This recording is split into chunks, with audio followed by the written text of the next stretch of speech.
அகர முதல் எழுத்தெல்லாம் ஆதி பகவன் முதற்றே உலகு. வணக்கம் வணக்கம் வணக்கம் வணக்கம்.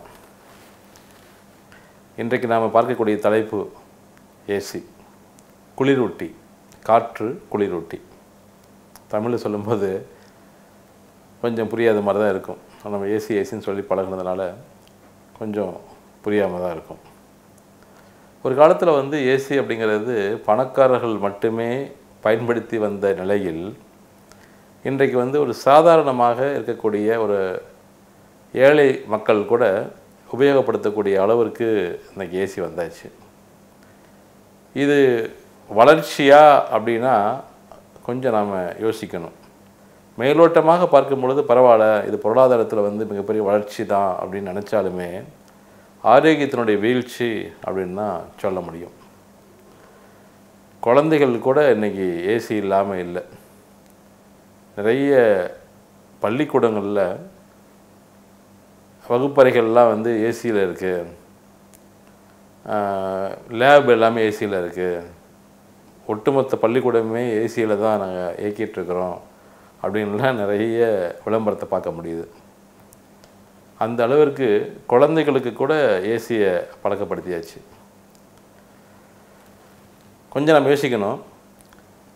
நமக்குள்ளே ஏற்படக்கூடிய ஒரு 70-80% நோய்களுக்கு ஒரு காரணியாக இந்த ஏசி இருக்குது.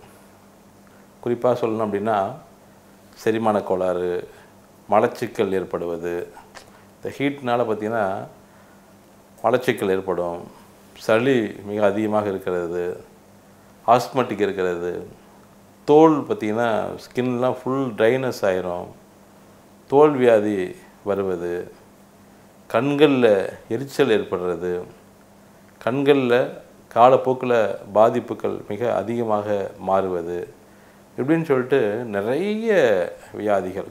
குறிப்பாக இந்த மூச்சு திணறல் அதிகமாக இருக்கும் பொழுது அதனோட தொடர்ச்சியாக இதயத்தில் பலவீனம், சிறுநீரக கோளாறுகள் எல்லாமே படிப்படியாக மெதுவாக இந்த ஏசி யூஸ் பண்ணுறதுனால நமக்குள்ளே ஏற்படுது. உடனே வந்துடாது. அதனால் நமக்கு இந்த வியாதிகள் ஏசினால் தான் வந்தது அப்படிங்கிறது நமக்குமே புரியாது, தெரியாது. நம்ம உடம்பு 37 டிகிரி வெப்பநிலை, 37 டிகிரி இருந்தால் மட்டும்தான் நம்ம உயிரோடு இருக்க முடியும். அதை விட குறைஞ்சாலும் சரி, அதிகமானாலும் சரி, நம்ம உடம்புல ஏதோ ஒரு பிரச்சனை இருக்குது அப்படின்னு நாம் தெரிஞ்சுக்க முடியும்.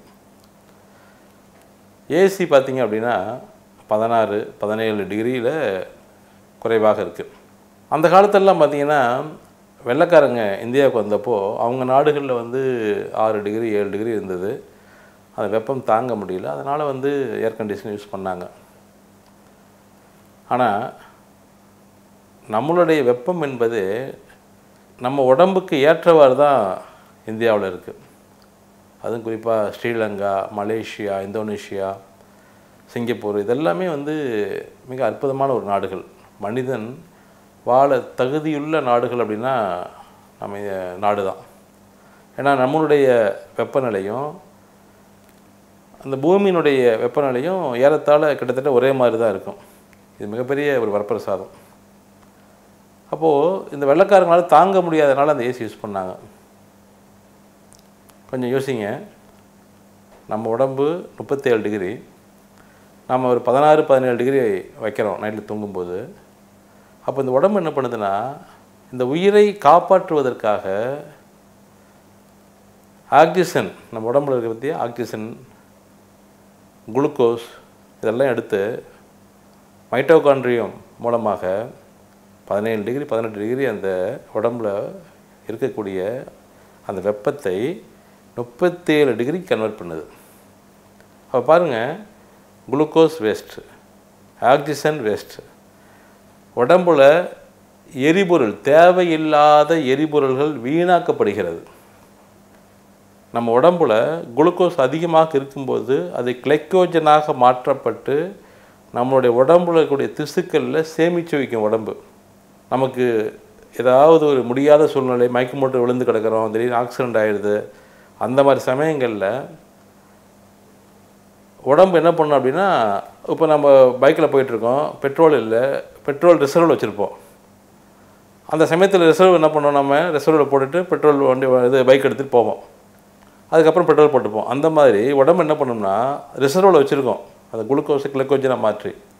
இப்போ நாம் தினந்தோறும் ஏசியில் தூங்கும்போது சேமிக்கப்படுவதில்லை, சக்திகள் சேமிக்கப்படுவதில்லை. அப்போ உடம்புல இருக்கக்கூடிய ஒட்டுமொத்த சக்தி வீணாக்கப்படுகிறது. இன்றைக்கி மெட்டபாலிசம் அப்நார்மல் ஆகிறது, குழந்தை இல்லாத ஒரு சூழ்நிலை ஏற்படுவதும் இதன் அடிப்படையில் தான். ஆனால் டெய்லி சக்தி வீணாக போயிட்டுருக்குல்ல, அப்புறம் எப்படி குழந்தை பிறப்பு சக்தி வரும் உங்களுக்கு? அப்போது உடம்புடைய ஒட்டுமொத்த பிராணன் இந்த ஏசியால் நமக்கு வீணாக போயிட்டுருக்குது. ஸோ இதனால் நோய்கள் வருவது மட்டுமல்ல, நமது ஆயுள் குறைகிறது. நீங்கள் நம்மளுடைய நிறைய அரசியல்வாதிகள் நிறைய பேர் நீங்கள் பார்க்கலாம், உடம்புல திடீர்னு அவ்வளோ வியாதிகள் வருவதற்கு காரணமே அவங்களாம் எப்போதுமே ஏசியிலே இருந்தது தான். ஸோ அதனால் கண்டிப்பாக ஏசி யூஸ் பண்ண வேண்டாம். அப்படி ஏசி யூஸ் பண்ணணும்னு உங்களுக்கு தோணுச்சு அப்படின்னா, இல்லை இல்லை சார் நான் ரொம்ப முடியல, ஏசி யூஸ் பண்ணிக்கிறேனே அப்படின்னு நினச்சிங்கன்னா, ஒரு 26, 27 டிகிரியில் நீங்கள் வச்சுட்டு படுங்க. ஒரு 2 மணி நேரம் 3 மணி நேரத்துக்கு மட்டும் இந்த ஏசி இருக்கிற மாதிரி நீங்கள் ஒரு ஆப்ஷனில் போய் செட் பண்ணி வச்சிட்டிங்கன்னா, அதுக்கப்புறம் ஆட்டோமேட்டிக்காக ஆஃப் ஆகிற மாதிரி நீங்கள் பண்ணிக்கோங்க. அதை யூஸ் பண்ணுங்கள். ஏசி ஒரு 2-3 மாதங்களுக்கு ஒரு முறை ஃபில்டரெலாம் க்ளீன் பண்ணுங்கள். கேஸ்லாம் சரியாக இருக்கான்னு பார்த்துக்கோங்க. நிறைய வெடிக்குது. நம்ம போய் இந்த குளிர்ச்சிக்காக போய் வேறு விபத்துக்களுக்கு நம்ம ஆளாயிடக்கூடாது, அதையும் பார்த்துக்கோங்க. அதே போல் பார்த்திங்கன்னா, இல்லை சார் ரொம்பவும் முடியல அப்படின்னு நீங்கள் நினச்சிங்கன்னா, இன்னொரு ஆப்ஷன் இருக்குது சொல்கிறேன். ஏர் கூலர் பயன்படுத்துங்க. ஏர் கூலர் பயன்படுத்தும் பொழுது இவ்வளவு பாதிப்புகள் நமக்கு கிடையாது. ஏன்னா அது தண்ணீரை நமக்கு நம்ம மேலே ஸ்ப்ளிட் பண்ணி விடும். அதில் இந்த அளவுக்கு கேஸ் எல்லாம் கிடையாது. நிறைய பேர் பார்த்திங்கன்னா அந்த கேஸ் லீக்கேஜ் ஆகிலாம் மரணமெல்லாம் நடந்திருக்கு. அதனால் உங்களுக்கு தொடர்ச்சியாக யூஸ் பண்ணணும், எனக்கு வீட்டில் ரொம்ப ஹீட்டாக இருக்குன்னு நினச்சிங்கன்னா ஏர் கூலர் பயன்படுத்துங்க.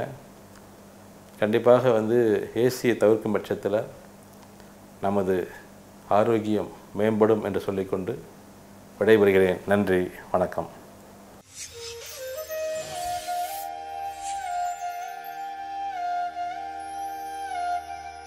In the path of truth.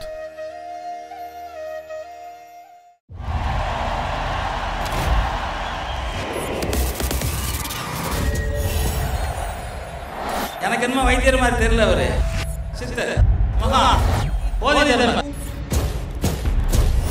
Modern age spiritual guru.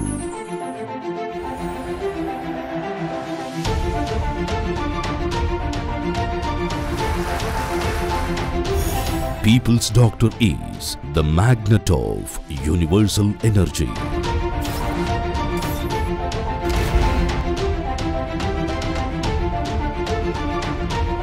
ஒரே சிகிச்சை ஒட்டுமொத்த தீர்வு. His divine aura helped millions to overcome karma. நான் குழந்தைங்களுக்கு பைசா வாங்குறது இல்லை, குழந்தைங்கிறது தெய்வத்துக்கு சமமா நான் பார்க்கறேன்.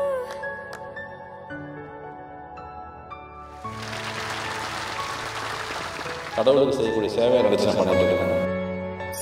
Spreading the heritage of Tamil medicine across the globe.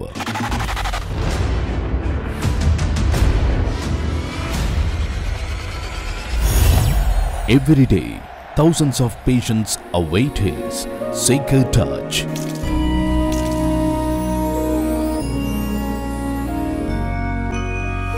என்ன வியாதி என்ன பயப்பட வேண்டாம். Guiding light for inner peace and self-awakening. உங்களது எண்ணங்களை வலிமையாக்குங்கள், நீங்கள் வலிமையாக்குங்கள். இதுதான் நிஜம். For life, transforming divine experience. நமது தமிழை புரிந்து கொள்ளுங்கள், தமிழ் மருத்துவத்தை புரிந்து கொள்ளுங்கள், பாரம்பரியத்தை உணர்ந்து கொள்ளுங்கள், நமது வாழ்க்கையை மேம்படும்.